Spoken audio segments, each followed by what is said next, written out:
VIP party के हमारे संरक्षक बड़े भाई मुकेश सहनी जी, माननीय विधायक वीरेंद्र गुप्ता जी, माननीय एमएलसी सौरभ कुमार जी, फयाज आलम कमाल साहब, मुन्ना त्यागी जी, साहिब हुसैन अंसारी जी, अमर यादव जी, विनोद यादव जी, संजय यादव जी, शिवाजी आर्य जी, खुर्शीद आलम साहब, इंद्रजीत यादव जी, फरहान रजा जी, प्रभु यादव जी, मुकेश यादव जी, विनय राय जी और सभी हमारे महागठबंधन के नेता कार्यकर्ता, सिकटा से आए हुए हमारे सारे बुजुर्ग, अभिभावक, माताएं, बहनें, नौजवान, युवा साथी, इतने गर्मी में इतनी बड़ी संख्या में आप लोग आए हैं, इसलिए सबसे पहले आप सब लोगों का स्वागत करते हैं, आप लोगों का अभिनंदन करते हैं। देखिए, बैठ कर ही हमको बोलना पड़ रहा है, हमें हड्डी में चोट है, इसलिए खड़े होकर के बोल नहीं पा रहे। लेकिन इसी अवस्था में लगभग हमने 190 रैलियों के आसपास हमने किया है पूरे बिहार में। और डॉक्टर साहब ने तो कहा था कि आपको जो चोट आई है इसके लिए आपको जो है कम से कम 3 हफ्ता बेड रेस्ट लेने की जरूरत है। हमने डॉक्टर साहब को बोला कि तेजस्वी तब तक बेड रेस्ट नहीं लेता जब तक नरेंद्र मोदी जी को बेड रेस्ट नहीं मिला। हमारा जो चोट का दर्द है वो आपके बेरोजगारी के दर्द से बहुत कम है। गरीबी का जो दर्द है वो बहुत ज्यादा है। महंगाई का जो दर्द है वो ज्यादा है। हम लोग मुद्दे की बात करने वाले लोग हैं, पढ़ाई, दवाई, कमाई, सिंचाई, लोगों को नौकरी मिले, बेरोजगारी खत्म हो, बिहार में शिक्षा में निवेश आए, कारखाने खुले, किसान भाइयों का आय दुगना हो, गरीबी खत्म हो, महंगाई कम हो, इसकी लड़ाई हम लोग लड़ते आए। और 10 साल से नरेंद्र मोदी जी देश के प्रधानमंत्री हैं। ये हमारे गांधी जी की कर्मभूमि है चंपारण। चंपारण मोदी जी आते हैं और बोलते हैं कि चीनी मिल को चालू करा के वहीं का चीनी का चाय पिएंगे। लेकिन मोदी जी 10 साल हो गए अभी तक चीनी मिल नहीं खुला। कम से कम बापू के धरती पे आके, महात्मा गांधी के धरती पे आके तो झूठ नहीं बोलना था, कहीं तो छोड़ देते। जहां देखो झूठ बोलते। भाई बहनों, भाई बहनों, 15 लाख मिला, अरे मिला। कई मोदी जी कहते थे 15 लाख रुपए खाता में देंगे। बताओ, 2 करोड़ नौकरी दिया हर साल। महंगाई पहले इनको टाइम लगती थी। गैस सिलेंडर का दाम था पहले मोदी जी से पहले 400, तब इनको टाइम लगती थी। पेट्रोल डीजल का कीमत था पर लीटर 60-70 रुपया, अब हो गया 100 के पार। तब महंगाई इनको टाइम लगती थी और अब इनको महबूबा लगती है। बताइए, गैस सिलेंडर 1200 के ऊपर।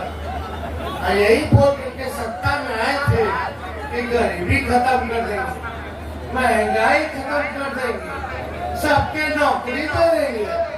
भाई बहनों, अच्छे दिन आएंगे। बोले थे कि नहीं बोले थे? बताओ, न नौकरी लग रहा है, न गरीबी खत्म हो रही, न पलायन रुक रहा है, न किसान का आय दुगना हो रहा है, न न मजदूरी ढंग से मिल रहा है, न शिक्षा मिल रहा है, न चिकित्सा मिल रहा है। अब मोदी जी कह रहे अच्छे लिखा है भाई, ढूंढो जरा।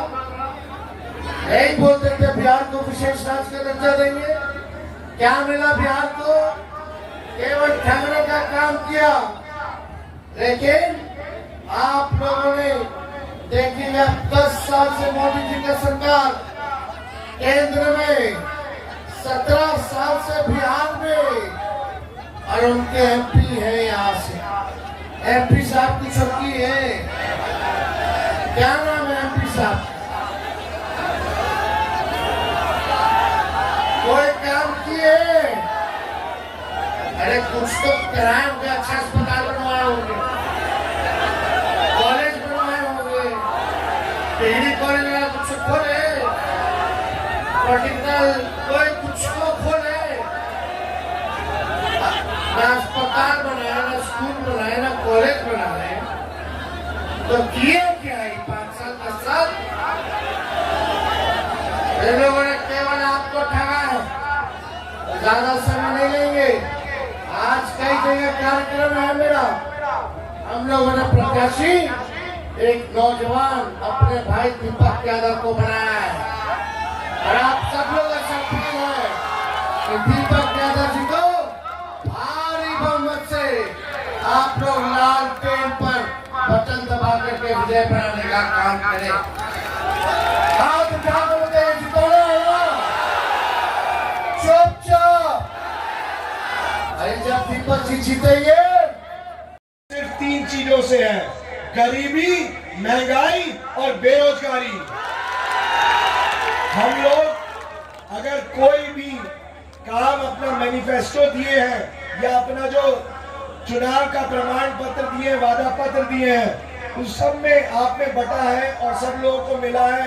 उसमें जितनी भी बातें लिखी हैं वो सब इन्हीं 3 चीजों से लड़ाई करने के लिए लिखी हैं, गरीबी, महंगाई और बेरोजगारी। इसके अलावा मैं छोटी सी बात कहना चाहूंगा, हमारे सब किसान हैं यहाँ पे।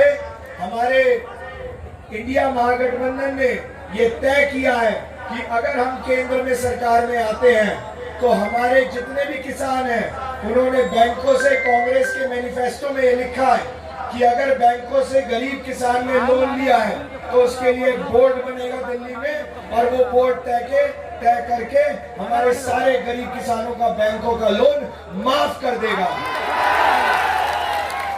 इसके अलावा हम लोग पहले ही ये निर्णय लिए हैं कि अगर राजद केंद्र में जाती है तो हम विशेष राज्य का दर्जा पहले दिन ही अपने गठबंधन में बात करके इसको तय कर लेंगे कि बिहार को विशेष राज्य का दर्जा मिलना चाहिए।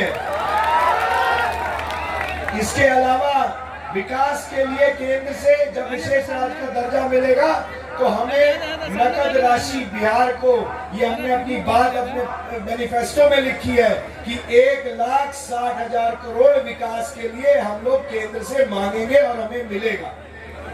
बाकी ज्यादा बातें हमारे भैया बताएंगे, बहुत सारी बातें जो हमने तय करी हैं, क्या क्या हमने निर्णय लिया है। मगर मैं अपने सभी साथियों को एक छोटी सी कहानी बताना चाहूंगा कि मैं कुछ दिनों पहले लौरिया के जोगापट्टी जो क्षेत्र है, वहाँ पे एक हमारी मीटिंग हो रही थी ऐसे ही। तो मीटिंग में हमारे एक कोई बड़े कार्यकर्ता हैं पार्टी के, उन्होंने मेरे से एक बात बोली, कोई मिश्रा जी हैं, उन्होंने बोला कि भैया हम आपको भरपूर समर्थन देंगे, आपके लिए काम करेंगे, आपके लिए वोट भी मांगेंगे, और हो सकता है जनता का आशीर्वाद मिले तो आपको दिल्ली भी भेजें, मगर भैया मेरी एक बात सुन लीजिए, मेरा एक काम कर देना। तो आप ध्यान से सुनना, उन्होंने मेरे से क्या मांगा। उन्होंने बोला कि भैया मैं जब भी पिछले 5 साल से मोबाइल पे या टीवी पे या कहीं भी इंटरनेट पे अपने पार्लियामेंट की न्यूज देखता हूँ तो मुझे आज तक 5 साल में आज हमारे निवर्तमान जो सांसद हैं उनकी तस्वीर नहीं दिखी। उन्होंने बोला भैया मुझे कई पार्लियामेंट में आज तक 5 साल में बोलते नहीं दिखे, मेरे को कोई आज तक सवाल उठाते नहीं दिखे। अपने वाल्मीकि नगर के लिए आज तक जो आज सांसद हैं उन्होंने आज आज तक हमने वाल्मीकि नगर के विकास के लिए कोई मुद्दा पार्लियामेंट में 5 साल में उठाया ही नहीं। तो उन्होंने मेरे से बोला, मिश्रा जी ने, कि भैया बस मेरा एक काम कर देना। मैंने बोला क्या?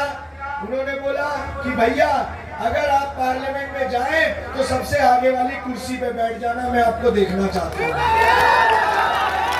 तो मैंने उनसे बोला, मैंने उनकी बात का जवाब नहीं दिया, मुझे बड़ा दुख हुआ। मैंने कहा भैया मेरे को खुशी नहीं हो रही है, बहुत दुख हो रहा है। आपने जो सवाल पूछा है कि हमारे वाल्मीकि नगर की जनता का अपने सांसद से जो उपेक्षा है वो इतनी गिर चुकी है कि वो सिर्फ उसको देख के ही राजी है। काम की तो बात ही नहीं कर रहे थे वो बोले भैया से आपको पार्लियामेंट में देख लेंगे तो खुश हो जाएंगे। तो ये सोचने वाली बात है कि हमारी वाल्मीकि नगर लोकसभा की जनता को अपने सांसद से कितनी उपेक्षा गिर चुकी है, कितना उनका मनोबल गिर चुका है, कितना उनको ये भी विश्वास नहीं है कि काम होगा। वो तो सिर्फ इतना ही बोल रहे हैं कि आपको देख लेंगे तो खुश हो जाएंगे। तो मैंने उनकी बात का जवाब नहीं दिया, मगर मैंने उनको 2 वादे किए, वो आपके बीच में भी कर रहा हूँ। मैंने पहले वादा उनसे किया कि भैया अगर जनता ने, वाल्मीकि नगर ने आशीर्वाद दिया, हमारी पार्टी ने आशीर्वाद दिया, हमारे पार्टी के कार्यकर्ताओं ने और वाल्मीकि नगर के वोटरों ने अगर आशीर्वाद दिया और दिल्ली जाने को मिला, तो जितने भी पार्लियामेंट के सेशन होंगे दिल्ली में, उसमें आपका ये बेटा हर बार कोई ना कोई ज्वलंत मुद्दा, चाहे वो हमारे गिट्टी बालू, चाहे वो हमारी नदियों का कटाव, चाहे वो जंगल का रास्ता, चाहे वो दोल जाने का रास्ता, चाहे रेलवे की सुविधा हो, कोई भी ज्वलंत मुद्दा हर बार उठा के और उसके ऊपर लड़ते हुए मिलेंगे और दहाड़ते हुए, और रुकेंगे नहीं, मानेंगे नहीं विरोधियों से जब तक हमारे लोगों का काम नहीं होता। और दूसरा वादा मैंने उन्हें ये कहा कि भैया अगर काम करने का मौका मिला और 5 साल बीते, तो 5वें साल में अगर आप कभी भी दिल्ली, बंबई, कलकत्ता या हिंदुस्तान के किसी कोने में जाओगे 5 साल, तो इतनी दिल्ली में जाके अपनी पार्टी के लिए, अपने लोगों के लिए लड़ाई लड़ेंगे कि आपको कभी भी ये बोलना नहीं पड़ेगा। कहीं आप बाहर गए, पूछा कि भैया कहाँ से हो, तो आपको ये बोलने को नहीं मिलेगा कि भैया मैं फलाना गंडक नदी के किनारे हिमालय पर्वत के कोने पे, हिमालय पर्वत के कोने पे मेरा वहां पे निवास है। आपको सिर्फ ये बोलना पड़ेगा कि जो भैया देखते हो ना टीवी पे, जो अपने जनता के लिए लड़ता है, दीपक यादव, और राजद का जो यहाँ से प्रत्याशी है, जो हमारे दीपक यादव सांसद जनता के लिए 24 घंटे लड़ते रहते हैं, उनकी पार्लियामेंट्री कॉन्स्टिट्यूएंसी में मेरा पता है। सिर्फ ये बोलना पड़ेगा, बाकी ज्यादा बातें नहीं बोलते हुए। हमारे भैया को बहुत जगह जाना है, तो उनके बोलने के लिए अब मैं अपने भैया को अब आपके चहेता और आपके नेता, आपके बिहार के दिल की धड़कन नौजवान, मैं अपने तेजस्वी भाई को बुलाऊंगा कि उनकी